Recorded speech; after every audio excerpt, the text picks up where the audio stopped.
అని ప్రజా కవులు గాయకులు ఈ ప్రపంచానికి ఎన్నో తెలియజేశారు. 32 మంది ప్రాణ త్యాగాలతో లక్షలాది మంది ఉద్యమకారుల ఉద్యమాల ఫలితంగా ఉమ్మడి మద్రాసు రాష్ట్రాన్ని నుంచి విడిపోయిన తర్వాత అతి పెద్ద ప్రాజెక్టుగా ఏర్పడినటువంటి స్టీల్ ప్లాంట్ ప్రైవేటీకరణ అవుతుంటే, అలాగే 50 సంవత్సరాల వెల్కమ్ తల్లి వెన్నెలమ్మ, మా గద్దరన్న ముద్దుల తనయ, తెలంగాణ ఆశాజ్యోతి రమ్మ, వెల్కమ్ తల్లి.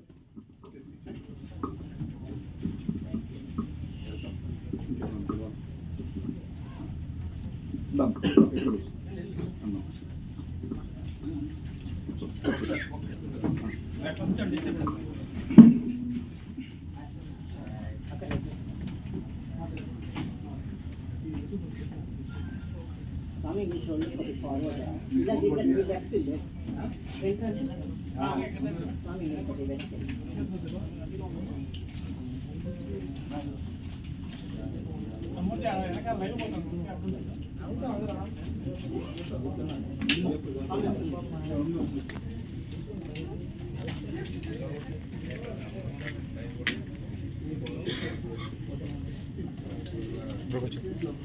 తెలంగాణ గడ్డపై నుంచి ఉద్యమం స్టార్ట్ అయింది. ఉస్మానియా విశ్వవిద్యాలయంలో ఉద్యమం స్టార్ట్ అయింది. జార్జి రెడ్డి లాంటి వ్యక్తులు కూడా ఉద్యమానికి మద్దతుగా ఆ రోజు పోరాడారు. అంతేకాదు, అక్కడ 31 మంది విశాఖ స్టీల్ ప్లాంట్ కోసం చనిపోతే కాల్పుల్లో తెలంగాణకి చెందినటువంటి జగిత్యాలకు చెందినటువంటి తహసీల్దార్ ఆఫీసులో పనిచేసే గవర్నమెంట్ ఉద్యోగి అయినటువంటి సాయిరెడ్డి కూడా ఆ రోజు ఆంధ్రప్రదేశ్ స్టీల్ ప్లాంట్ ప్రైవేటీకరణకి మద్దతుగా కాల్పుల్లో చనిపోయాడు. ఈ జనరేషన్కి తెలియని ఎన్నో విషయాలు గద్దరన్న గారు ఈ సినిమాలో రాశాడు, పాడాడు, ఆడాడు. ఆయన చివరి రక్తపు బొట్టు వరకు కూడా ఎలా కష్టపడ్డాడో ఈ సినిమాలో కనపడుతుంది. ప్రజల కోసం ఆయన ఒక ప్రాంతానికి చెందిన వ్యక్తి కాదు, ప్రపంచానికి చెందిన వ్యక్తి. ఒక తెలంగాణ ప్రజలే కాదు, ఆంధ్రప్రదేశ్లో కూడా ఆయనకి గుడి కట్టి ఆయన విగ్రహాన్ని పెట్టబోతున్నారంటే స్టీల్ ప్లాంట్ కోసం ఆయన ఎలాంటి పోరాటం చేశాడో ఈ రాష్ట్ర ప్రజలు, ఆ రాష్ట్ర ప్రజలు కూడా తెలుసుకునే రోజు ఇంకో 48 గంటల్లో ఉంది.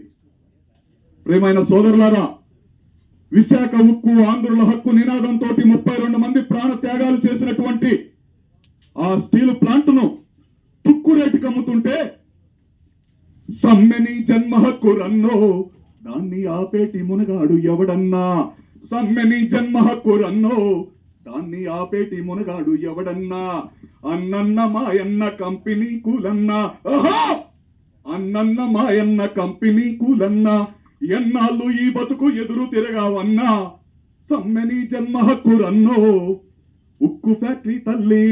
ఓహో, ఉక్కు పాటని, ఒక గ్రంథాన్ని, ఒక కళాఖండాన్ని ఈ చిత్రం ద్వారా అందించిన మహానుభావుడు గద్దరన్న ఈ చిత్రంలో కనపడబోతున్నాడు. ఇది ఆఖరి చిత్రం, ఆ మహానుభావుడికి అంకితం ఇచ్చాం. అలానే 32 మంది ప్రాణత్యాగాలు చేసిన వారికి కూడా ఈ చిత్రాన్ని అంకితం చేయటం జరిగింది. ఆయన కొనసాగింపుగా ఆయన కొన్ని షాట్లలో చేయలేకపోయినటువంటి సన్నివేశాన్ని, ఒక పాటలో మేము కోరుకున్న సన్నివేశాన్ని ఆయన ముద్దుల తనయ, ఆయన నిజమైన వారసురాలు, భయం అంటే తెలియని నా చెల్లెమ్మ వెన్నెలమ్మ గద్దరన్న సమాధి తడి ఆరకముందే, ఆ పూలమాలలు వాడకముందే, అమ్మా ఇట్లా బ్యాలెన్స్ ఉందమ్మా, సినిమా సెన్సార్కి వెళ్తుంది, మీరు చేస్తే బాగుంటదేమో అని అడగలేక నేను అడిగితే, అన్నా నాన్నకి నిజమైన నివాళి అంటే ఇదన్నా, ప్రజల కోసం నేను పోరాడితే ఆయన ఆత్మ శాంతిస్తుందన్నా అని సినిమాలో అతిథి పాత్రలో ఒక సాంగ్లో వెన్నెలమ్మ యాక్ట్ చేసింది. ఆమెకి లాల్ సలాం అమ్మ. ఆంధ్రప్రదేశ్లో కూడా గద్దరన్న అభిమానులు వేలాది మంది కాదు, లక్షలాది మంది ఉన్నారు. త్వరలో లక్ష్మీనారాయణ సార్ గారు ప్రకటించబోయే కార్యక్రమాల ద్వారా కోట్లాది మంది మారుతారు, ఆయనని గుండెల్లో గుడిగట్టుకొని పూజిస్తారు. ఆయన పోరాటం వల్ల, లక్ష్మీనారాయణ గారు లాంటి సార్ పోరాటం వల్ల ఇప్పటికీ ప్రైవేటీకరణ చేయలేక కొంతమంది భయపడి ఆగిపోతున్నారు. ఆ పోరాటాన్ని చూడాలంటే ఈ వెండి తెర మీద చూసిన తర్వాత స్టీల్ ప్లాంట్ ప్రైవేటీకరణ ఎప్పటికీ జరగనివ్వమని సినిమాలో కళాకారులు చెప్తారు. ఆ కళాకారులు పోషించిన నిజ రూపంలోని ఆ క్యారెక్టర్ అయినటువంటి జేడి లక్ష్మీనారాయణ గారు ఆయన నిర్ణయం తీసుకుంటారు. ఆయన గురించే గద్దరన్న ఆలోచించాడు, ఆ క్యారెక్టరైజ్ చేశాడు. మిత్రులారా, సోదరులారా, ప్రపంచవ్యాప్తంగా వస్తున్నటువంటి ఈ సినిమాని 6వ తేదీన ప్రజలందరూ స్టీల్ ప్లాంట్ కు మద్దతు ఇవ్వాలి. 32 మంది ప్రాణత్యాగాలతో ఏర్పడ్డది. ఈ ప్రపంచంలో ఎక్కడైనా ఏదన్నా ఫ్యాక్టరీ కట్టినా, కార్ఖానా కట్టినా, మా ప్రాంతంలో ఉన్న నాకు 100 ఏళ్ల ఆయుసు దేవుడా అని కోరుకుంటారు. ఒక వారణాసి కాశీకి వెళ్ళినప్పుడు ఆ పరమేశ్వరునికి చేతులెత్తి నమస్కరిస్తూ మా నిన్ననే ప్రమాణ స్వీకారం చేసింది చెల్లెమ్మ. తెలంగాణలోనే అతి పెద్ద పోస్ట్ అది. వేలాది మంది కళాకారులని తయారు చేసి వారికి దశ దిశ నిర్దేశించేటువంటి తెలంగాణ సాంస్కృతిక రథసారథిగా నిన్ననే ప్రమాణం స్వీకారం చేసి ఎన్నో ఒత్తిళ్లు ఉన్నా కూడా నాన్నగారి సినిమా కోసం ఆమె రావటం ఈ సినిమాకి, తెలుగు ప్రజలకి, ముఖ్యంగా ఆంధ్రప్రదేశ్ ప్రజలకి ఆమె ఇచ్చిన గౌరవంగా భావిస్తూ వెన్నెలమ్మ గారు మాట్లాడవలసిందిగా కోరుతున్నా.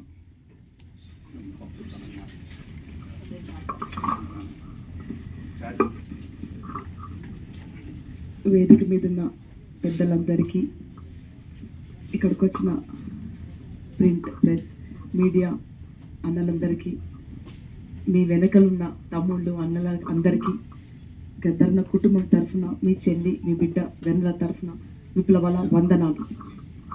ఈరోజు ఉక్కు సత్యాగ్రహం మూవీ రిలీజ్ డేట్ గురించి నేను ఇక్కడికి వచ్చాను. ఉక్కు సత్యాగ్రహం మూవీ కోసం గద్దరన్న గారు చాలా ప్రాణం పోసి ప్రతి ఒక్క సీన్ కానీ ప్రతి ఒక్క మాట కానీ సత్యారెడ్డి అన్నతో కూర్చొని, మేము ప్రాక్టికల్గా చూసాం, కూర్చొని అది ప్రాణం పోసి తీసిన మూవీ అది. గద్దరన్న గారు హైదరాబాద్ నుంచి విశాఖకు బయలుదేరి, కోవిడ్ తర్వాత బయలుదేరి అక్కడ స్టే చేసి మళ్ళీ అక్కడ షూటింగ్ చేసుకొని మళ్ళీ తిరిగి వచ్చేవారు. అట్లా ఒక 3-4 మంత్స్ కంటిన్యూగా ఈ మూవీస్ కోసం తన సమయాన్ని, తన మనసుని, తన ఆత్మని కేటాయించారు. ఎందుకోసం అంటే స్టీల్ ప్లాంట్ ప్రైవేటీకరణ ఆపాలనే ఒక ఉద్యమాన్ని మొదలు పెట్టాలని. ఈ ప్రైవేటీకరణ చేస్తే అక్కడున్న ప్రజలకు చాలా నష్టం అవుతుందని, ఇలా అన్ని సంస్థలు ప్రైవేటీకరణ చేసుకుంటే రానున్న తరానికి, రానున్న పేద ప్రజలకు నష్టం కలుగుతుంది అనే ఒక ఉద్దేశంతో ఎవరైతే ఈ స్టీల్ ప్లాంట్ కోసం యుద్ధం చేసి కొట్లాడి తమ జీవితాలను అర్పించారో, తమ రక్తం చిందించి ఒక స్టీల్ ప్లాంట్ని పెట్టారో, వాళ్ళ త్యాగాలను గుర్తు చేసుకుంటూ ఆ స్టీల్ ప్లాంట్ ప్రైవేటీకరణ ఆపాలని ఈ మూవీ రావటం చాలా ఆనందంగా ఉంది. అందుకే ప్రియమైన ప్రజలారా, అన్నలారా, అక్కలారా, ఈ మూవీని చూసి ఈ మూవీలో ఇస్తున్న ఆ ఆశయాన్ని తీసి మనం స్టీల్ ప్లాంట్ ప్రైవేటీకరణకు వ్యతిరేకిస్తూ పోరాటం చేయాలని మీ అందరినీ కోరుతున్నాను. అట్లాగే ఉక్కు సత్యాగ్రహంలో గద్దరన్న గారు చివరి మూవీ అది, చాలా అద్భుతంగా యాక్టింగ్ చేశారు. ఆ మూవీ చూస్తే తెలుస్తుంది, అన్నతో చాలా ప్రాక్టికల్గా ఉన్నారు. ఆ మూవీ చూస్తే ఆ మూవీలో తను చెప్పేస్తున్నాడు, ఇంకా నేను వెళ్ళిపోతున్నాను, ఈ బాధ్యత మీకు అప్పచెప్తున్నాను, చాలా ప్రాక్టికల్గా కనిపిస్తుంది. అదేదో యాక్టింగ్ చేసినట్టు లేదు, ఆ మూవీ జీవించినట్టుంది. కన్నీళ్ళు రాను వాళ్ళు కూడా కన్నీళ్ళు పెట్టించే విధంగా ఉంది. ఇలాంటి మూవీస్ని ప్రజలంతా మన జీవితాల్లో జరుగుతున్న, ప్రాక్టికల్గా జరుగుతున్న నిజాలని నిర్భయంగా ప్రజల ముందుకు పెట్టే మూవీస్ని ఆదరించి, పెద్దలే కాకుండా పిల్లలను కూడా ఆ మూవీస్ తీసుకుపోయి చూపించి, ఎందుకంటే మన బతుకులు పేద సాదా బతుకులు, ఇలా బతుకుతున్నామంటే దానికి కారణాలు, దానికి కోరుతున్నాం. అదేవిధంగా ఈరోజు కాన్స్టిట్యూషనల్ అడాప్షన్ డే. ఈ కాన్స్టిట్యూషనల్ అడాప్షన్ డే భారత రాజ్యాంగం అడాప్షన్ డే కాబట్టి మీ అందరికీ శుభాకాంక్షలు. భారత రాజ్యాంగం ముప్పులో ఉంది. భారత రాజ్యాంగాన్ని రక్షించే బాధ్యత మన అందరిది ఉంది. భారత రాజ్యాంగాన్ని రక్షిస్తేనే రానున్న తరానికి ఒక మనావళి, ఒక సమాజం ఈ విధంగా ఉంటుంది. సో భారత రాజ్యాంగాన్ని మనం కాపాడుకోవాలని మీ అందరినీ కోరుతున్నాం. ఈ అవకాశం ఇచ్చిన పెద్దలందరికీ ధన్యవాదాలు.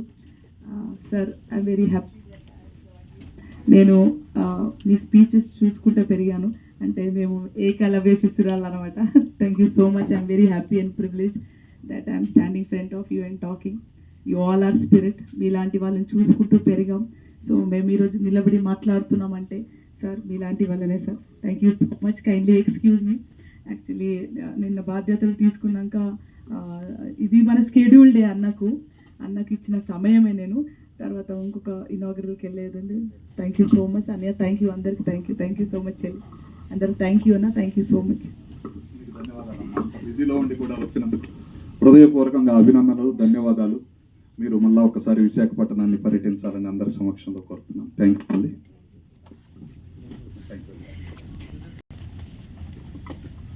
ఈ చిత్ర రియల్ కథానాయకుడు, మేము రియల్ కథానాయకుడిగా యాక్ట్ చేస్తే ఉద్యమానికి ఊపిరి పోసినటువంటి పాత్ర. ఎంత ధైర్యంతో కొన్ని నిర్ణయాలు తీసుకున్నాడంటే ఆయన ఉద్యోగానికి ఐపీఎస్ పదవికి రాజీనామా చేసినప్పుడు కూడా ప్రపంచం అంతా ఒక్కసారి చూసింది. అంతకు మించి ఎన్నో చేశారు ఆయన. ఎన్నో త్యాగాలు చేసిన కుటుంబాలని ఆదుకోకుండా నువ్వు అప్పుడే ఎలా అమ్ముతావని ఎదురు తిరుగుతున్న ఒక అభిమన్యుడు. ఆయన వెంట మేమంతా ఉంటామని ఈ సినిమా ఇన్స్పిరేషన్లో రియల్ పాత్ర ఆయన ఉండంటూ శ్రీ జేడి లక్ష్మీనారాయణ గారు మాట్లాడి సందేశం ఇవ్వాల్సిందిగా కోరుతున్నా. ఉక్కు సత్యాగ్రహం అన్న ఈ చలనచిత్రం ఈ నెల 29వ తారీఖున ప్రపంచవ్యాప్తంగా విడుదల కాబోతోంది. ఉక్కు సత్యాగ్రహం చిత్రం ద్వారా విశాఖ స్టీల్ ప్లాంట్ యొక్క చరిత్ర, విశాఖపట్నం స్టీల్ ప్లాంట్ని ప్రైవేటీకరణ చేస్తున్న ప్రయత్నాలను ఏ విధంగా అక్కడ వర్కర్స్ కావచ్చు, ఎగ్జిక్యూటివ్స్ కావచ్చు, నిర్వాసితులు కావచ్చు, వీరందరూ కూడా కలిసి ఏ విధంగా అడ్డుకుంటున్నారన్న ఒక మహత్తరమైన సందేశాన్ని అందరికీ ఒక ఉద్రేకం, ఇందులో మనం కూడా భాగస్వాములు అవ్వాలన్న ఒక సంకల్పం కూడా వచ్చే విధంగా, దానితో పాటు ముఖ్యంగా గద్దర్ గారు ఆయన స్వయంగా నటించడం కూడా చాలా ముఖ్యమైన విషయం. ఎందుకంటే గద్దర్ గారు మంచి అడిగేవాడు ఆయన, ఆ విధమైన మా ఇద్దరికి మధ్య ఉన్న సంబంధం. కాబట్టి ఆయనతో అనేక సార్లు నేను చర్చించడం జరిగింది. అటువంటి గద్దర్ గారిని ఈరోజు ఆయన ఆరోగ్య స్థితి అంత బాగు లేకున్నా కూడా ప్రజల కోసం చెయ్యాలి అన్న సంకల్పనతో ఈ సినిమాలో ఆయన స్వయంగా పాడి రచించి ఆయన స్వయంగా నటించిన సినిమా ఇది. ఆయన చివరి సినిమా అని ఇప్పుడే వెన్నెల గారు, సత్యారెడ్డి గారు కూడా చెప్పడం జరిగింది. కాబట్టి ఆయన ఒక స్ఫూర్తిని నింపారు ఈ సినిమాలో అని నేను మీ అందరికీ కూడా తెలియజేస్తున్నాను. ముఖ్యంగా ఈరోజు రాజ్యాంగాన్ని మనం ఈరోజు మొదలైంది, ఈరోజు అడాప్ట్ చేసుకున్నామా, రాజ్యాంగ దినోత్సవం ఈరోజు. రాజ్యాంగంలో కూడా మనకు తరువాత ఈ లౌకికవాదం, తర్వాత సామ్యవాదం, ఈ రెండు కూడా యాడ్ చేశారు. అంటే సెక్యులర్, సోషలిస్ట్, ఈ రెండు కూడా తర్వాత 42వ అమెండ్మెంట్లో యాడ్ చేయడం జరిగింది. కాబట్టి ఈరోజు ముఖ్యంగా నిన్నే సుప్రీంకోర్టు కూడా ఈ రెండు ఏవైతే యాడ్ చేశారో 42లో అవి ఈ ప్రియాంబుల్లో పీఠికలో ఉండాలని చెప్పి వారు కూడా నిర్ణయం ఇవ్వడం జరిగింది. అందువల్ల ఇందులో ముఖ్యంగా చూసుకుంటే సోషలిజం అన్న కాన్సెప్ట్ ఏదైతే ఉందో, అంటే ఉత్పాదన లేకుంటే దేశంలో ఉన్న సంపద కేవలం కొంతమంది మాత్రం చేతుల్లోనే ఉండకూడదన్నది సోషలిజం. దానికి ప్రధానంగా మన పబ్లిక్ సెక్టర్ యూనిట్లు చాలా మహత్వరమైన భూమికను పోషిస్తాయి. అందుకనే మనం భారతదేశానికి స్వాతంత్రం వచ్చిన తర్వాత క్యాపిటలిస్టిక్ కాదు, ఈ విధంగా టోటల్గా ప్రభుత్వం కాదు, మిక్స్డ్ ఎకానమీని మనం నిర్ణయించుకున్నాం. అంటే పబ్లిక్ సెక్టరు, ప్రైవేట్ సెక్టరు రెండూ ఉంటాయి.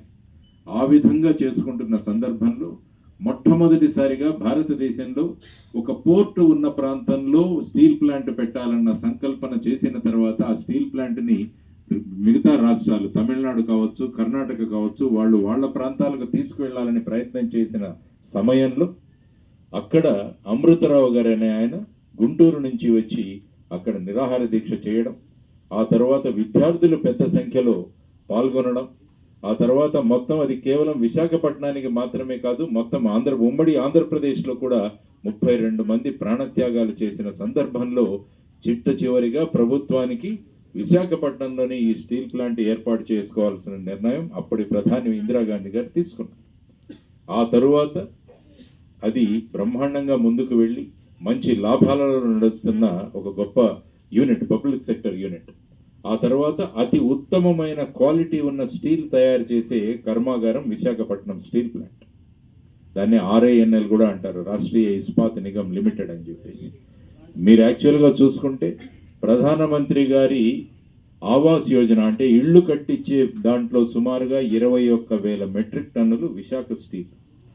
మీరు స్టాచ్యూ ఆఫ్ యూనిటీ అని సర్దార్ వల్లభాయ్ పటేల్ స్టాచ్యూ చూస్తారు అక్కడ నర్మదా నది ఒడ్డున, అందులో సుమారుగా 2,500 మెట్రిక్ టన్నులు విశాఖ స్టీల్. ఆ తర్వాత అటల్ టనల్ అని జమ్మూని కాశ్మీర్ని కనెక్ట్ చేస్తూ ఒక టనల్ ఏర్పాటు చేయడం అని, దానిలో కూడా సుమారుగా 3,000 మెట్రిక్ టన్నులు మన విశాఖ స్టీల్. కాబట్టి ఇంత నాణ్యమైన విశాఖ స్టీల్ని ఎవరో చేతిలో ప్రైవేటైజ్ చేద్దాము అంటే ఎవరు ఒప్పుకోవడం లేదు. ఎందుకంటే విశాఖ ఉక్కు ఆంధ్రుల హక్కు అని మొదలైన ఈ విశాఖపట్నం స్టీల్ ప్లాంట్ ఇప్పుడు విశాఖ ఉక్కు తెలుగు వారి గుండె చప్పుడు మాత్రమే కాకుండా భారతదేశ గుండె చప్పుడుగా కూడా మారింది. కాబట్టి దీనిని ప్రభుత్వ రంగ సంస్థగానే పెట్టాలి అన్న సంకల్పం అందరిలో ఉంది. దానికోసం సత్యారెడ్డి గారు ఈరోజు ఆ మొత్తం విషయాలన్నింటినీ కూడా ఈ చలనచిత్రం ద్వారా మనకు అందించడం జరిగింది.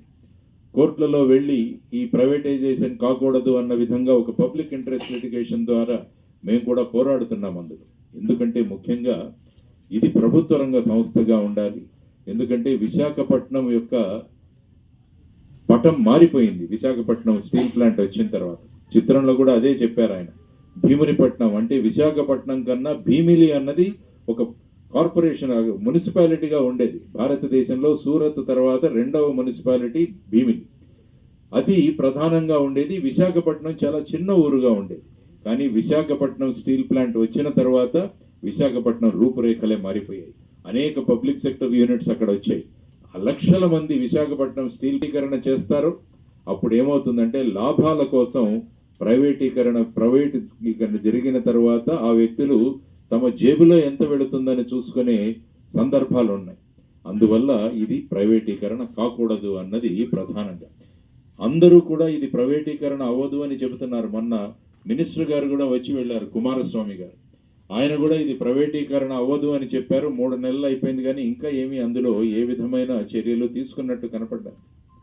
కాబట్టి ప్రస్తుత ప్రభుత్వం కూడా ఇది ప్రైవేటీకరణ కాకుండా మేము కాపాడతామని వారు కూడా చెప్పిన సందర్భాలు ఉన్నాయి. కాబట్టి ఇది అందరి బాధ్యత అని గుర్తు చేయడానికి ఈ సినిమా ద్వారా ఒకవైపు ఉప్పు సత్యాగ్రహం, ఇంకొక వైపు ఉక్కు సత్యాగ్రహం, ఈ రెండింటినీ కూడా పోలుస్తూ ఉక్కు సత్యాగ్రహం ఏ విధంగా ఈ ప్రైవేటైజేషన్ను ఆపాలి అన్న ఒక సందేశాన్ని తీసుకుని అక్కడ ముందుకు వెళ్తారు. సత్యన్న ఒక క్యారెక్టర్ అక్కడ నిర్మించి ఆ క్యారెక్టర్ ద్వారా ఈ ఉద్యమాన్ని ఎలా ముందుకు తీసుకువెళ్లాలని అటు విద్యార్థులు కావచ్చు, కార్మిక సంఘాలు కావచ్చు, అందరం కలిసి పనిచేస్తే ఈ విశాఖ ప్రైవేటీకరణ అవ్వదు అన్న ఒక సందేశాన్ని వారు ముందుకు తీసుకువెళుతున్నారు. కాబట్టి ఖచ్చితంగా ఇది ప్రజలందరినీ కూడా ఆకర్షిస్తుంది. పాటలు చాలా బాగున్నాయి, నేను విన్నాను. పాటలు చాలా, చిత్రీకరణ కూడా చాలా బాగుంది. ముఖ్యంగా సినిమాలో వాడిన డైలాగ్ చాలా అత్యంత ప్రభావంగా ఉన్నాయి. ఒక్కొక్క మాట కూడా ఒక్కొక్క తూటాలాగా వెళుతుంది. ఇందులో అనేకమైన డైలాగులు చాలా చక్కగా రాశారు. ఎందుకంటే మనసు పెట్టి ఇందులో పని చేశారు ఈ సినిమాలో. అది నాకు కనిపించింది. ఒక సినిమాలాగా కాకుండా ఒక నిజ చరిత్ర, ఇది మన సామాజిక బాధ్యత అనుకొని నిర్మించిన చిత్రం ఇది. అందువల్ల ప్రతి ఒక్కరూ కూడా వారికి 100కి 100% వాళ్ళ కాంట్రిబ్యూషన్, వాళ్ళ మాట కావచ్చు, పాట కావచ్చు, అభినయం కావచ్చు, ఇవన్నీ కూడా అందులో రంగరించి మన ముందుకు వస్తున్న సినిమా ఈ ఉక్కు సత్యాగ్రహం. అందువల్ల ప్రభుత్వానికి మా విన్నపం ఏంటంటే, యాక్చువల్గా 29వ తారీఖున ప్రధానమంత్రి గారు విశాఖపట్నంలో వస్తారన్నది నిన్న పేపర్ వార్త. కానీ సత్యారెడ్డి గారు నాకు చెప్పడం ఆ కార్యక్రమం పోస్ట్పోన్ అయిందని చెప్పారు. అంటే ఆ రోజు 29న ఉక్కు సత్యాగ్రహం విడుదల, అదే రోజు ప్రధానమంత్రి గారు ప్రైవేటీకరణ చేయట్లేదన్న ప్రకటన కూడా చేస్తారన్న ఒక ఆశాభావంలో నేను ఉండినాను. కానీ ఆ కార్యక్రమం రద్దయిందని వారు చెప్పారు. కాబట్టి ఈ సినిమాలో టైటిల్స్ కూడా ఉన్నాయి, ఇంగ్లీష్లో టైటిల్స్. కాబట్టి ఖచ్చితంగా కేంద్ర ప్రభుత్వంలో ఉన్న వారంతా కూడా ఈ సినిమాను చూసి ప్రజల యొక్క మనోభావాలను అర్థం చేసుకొని ఆ ప్రైవేటీకరణ దిశగా చేస్తున్న అడుగులను వాళ్ళు అక్కడే ఆపితే ఖచ్చితంగా ఆంధ్రప్రదేశ్ కాదు మొత్తం భారతదేశంలో కూడా ఒక గొప్ప అనుభవం, ఎందుకంటే చాలా చోట్ల ప్రైవేటీకరణ కావాలని కోరుకుంటున్నారు చాలామంది. కానీ విశాఖపట్నం స్టీల్ ప్లాంట్ మటుకు కాకూడదు. దానికి సెంటిమెంట్ అంటే 32 మంది ప్రాణత్యాగాలు ఉన్నది ఒక భాగమైతే, ఇది ఖచ్చితంగా లాభాల బాటలో నడిచే కంపెనీ అని ఎప్పటి నుంచో మేము కూడా చెబుతున్నాం.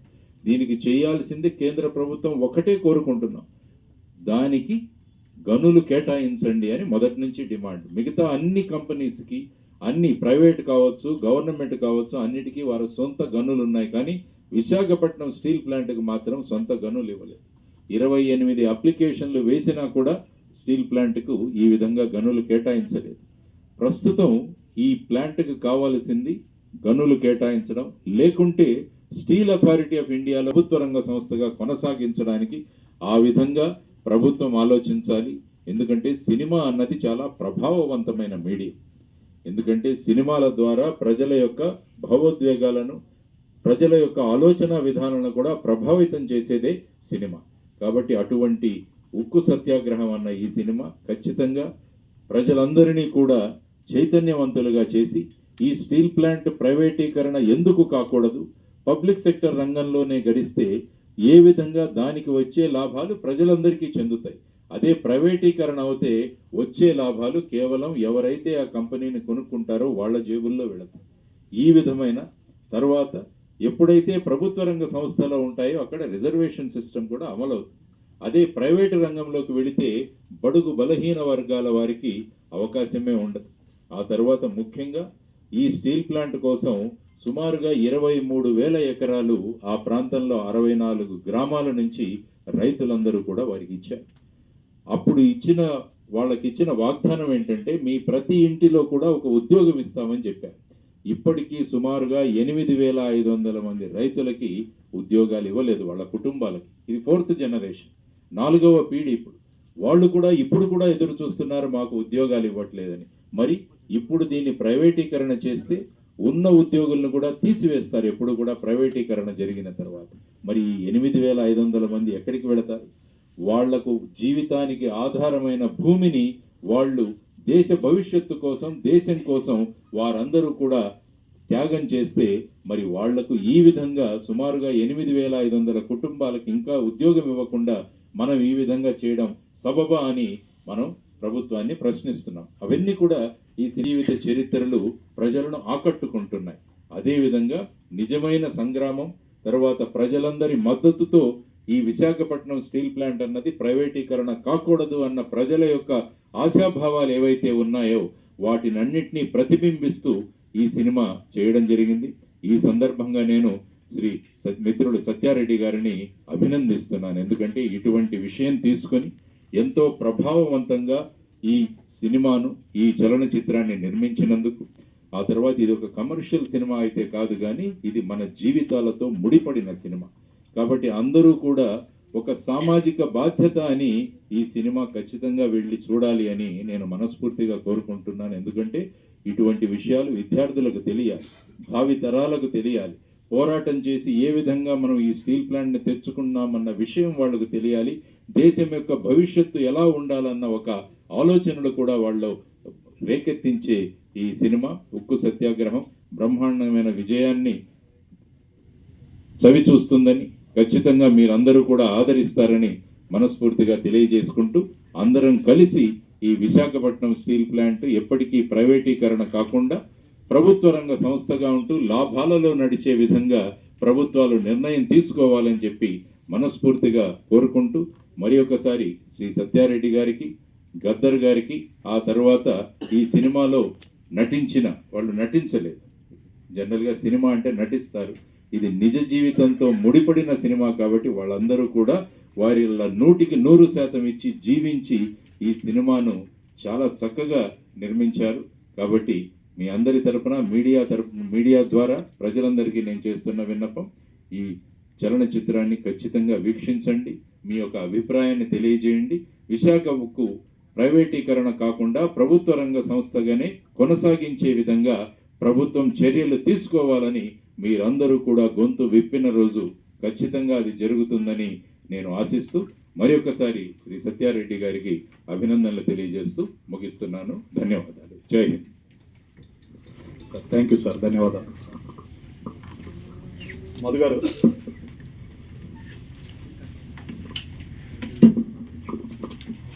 కార్యక్రమం అయిపోయింది సార్. అందరికీ ధన్యవాదాలు.